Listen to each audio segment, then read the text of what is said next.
শ্ৰী মহাবিষ্ণু যজ্ঞ মহোৎসৱ ৰঙিয়ালৈ আপোনালোক স্বাগতম। এই মহোৎসৱৰ এইবাৰ হীৰক জয়ন্তী বৰ্ষ, সেয়েহে এই অঞ্চলৰ লোকৰ মাজত উলহ মালহে বিৰাজ কৰিছে। প্ৰথমে আমি বীৰ নাম আৰু মহিলা নাম চাই মন্দিৰৰ চাৰিওপাশ পৰিদৰ্শন কৰিলোঁ। তাৰপিছত তাত থকা আটক ধুনীয়া লাইটৰ মাজত লগৰ লগত ফটো আৰু কিছুমান ক্লিপ ল'লোঁ।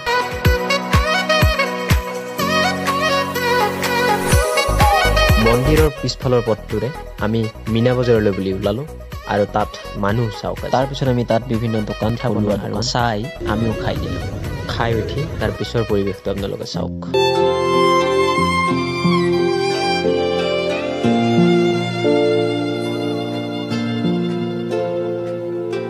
তাৰ পৰা আহি আমি তাৰে লোকেল নাচ চালোঁ আৰু তাৰ পৰা ঘৰলৈ বুলি ওলালোঁ। আজি এই অনুষ্ঠানটিৰ ৬ষ্ঠ দিন, অহাকালি অৰ্থাৎ অন্তিম দিন কৰিবলৈ পাব জুবিন গাৰ্গ। আজিলৈ ইমানেই, ধন্যবাদ।